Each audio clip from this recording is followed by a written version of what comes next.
आप पहले अपनी पूंजी जमा करें। अगर आपके पास पूंजी नहीं है तो कोई बैंक आपको चवन्नी लोन देने को तैयार है। आप सर पटक के मर जाइए, कोई चवन्नी नहीं है। लेकिन अगर आपके पास अपनी पूंजी है तो आपको लोन मांगने जाने की जरूरत नहीं पड़ेगी।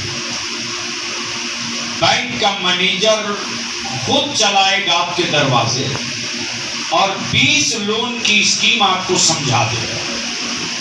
हमसे ये लोन ले लीजिए, इसमें इतना % डिस्काउंट है, ये लोन ले लीजिए, इसमें इतना % डिस्काउंट है, ये लोन ले लीजिए, इसमें इतना % डिस्काउंट है। हमको लगता है कि हम 60 विधानसभा से 70 विधानसभा का एक ब्लूप्रिंट बनाएं।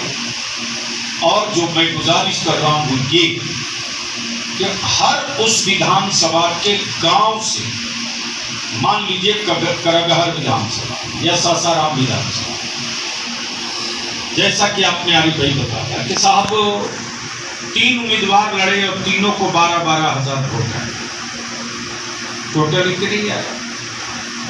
भाई आपके सामने ही अब्दुल सत्तार भाई को टिकट हम लोगों ने दिया। क्या नाम था? अमानत नाम था, सलामत को। अब्दुल सत्तार साहब से सलामत को सिंबल मैंने ही अपने हाथ से दिया।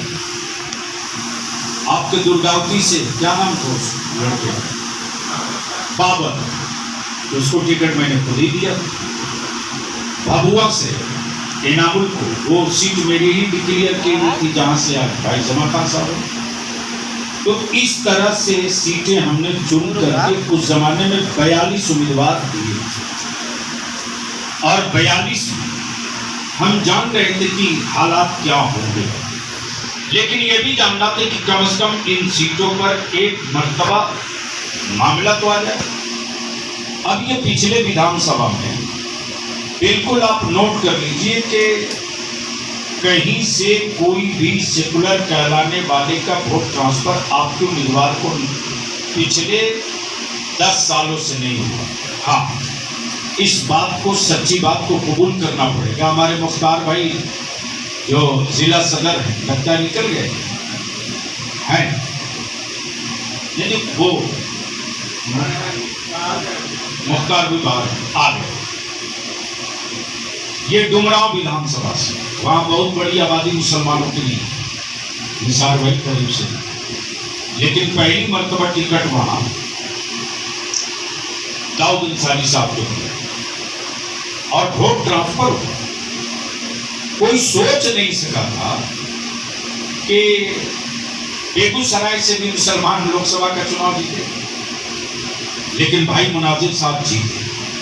क्योंकि राजनीतिक पॉलिटिकल पार्टियों के दिल में, मन में जब किसी तरह की नफरत, धोखा, छल कपट नहीं होता है तो ऐसा थोड़ी नहीं कि ट्रांसफर नहीं होता।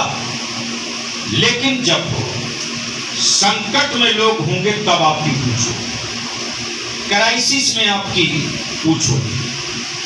आप याद कीजिए वो तारीख 2004 का, 2004 से पहले कोई किसी पार्टी पर के चुनावी कैंपेन के हेलीकॉप्टर में कोई मुस्लिम टोपी दाढ़ी वाला नजर नहीं आता था साहब। आप रियलाइज कीजिए, इस बात को रिसर्च कीजिए, जाइए पीछे। लेकिन जब तय कर लिए कि जो मौजूदा सरकार है इसको हटाना है, यही सफरी साहब है, पूरी एक टीम बनी और जब हम लोग लगे तो ठीक चुनाव के पहले फेज के, यानी आप समझ लीजिए 5 दिन के बाद हर सियासी पार्टी के हेलीकॉप्टर पर कोई न कोई टोपी वाला, कोई न कोई दाढ़ी वाला, कोई न कोई मुसलमान स्टेज पर बगल में सब बैठाने लगे। इसलिए कि उस वक्त हमारे जहन में, इनके जहन में, लोगों के जहन में था, इतने लोग इकट्ठा नहीं थे, मुश्किल से 4-5 लोग।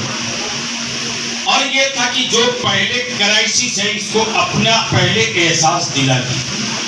तो आज की नशिस्त में आप हजरात ने जो अपना कीमती मशवरा दिया, राय दिया, तकलीफ करके, वक्त निकाल के, बड़ी सुबह सवेरे से ही, रात से ही फैज आला मुन्ना साहब बहुत दूर दूर का सफर करके आप लोग आए हम आप हजरात से गुजारिश करते हैं इस वादे के साथ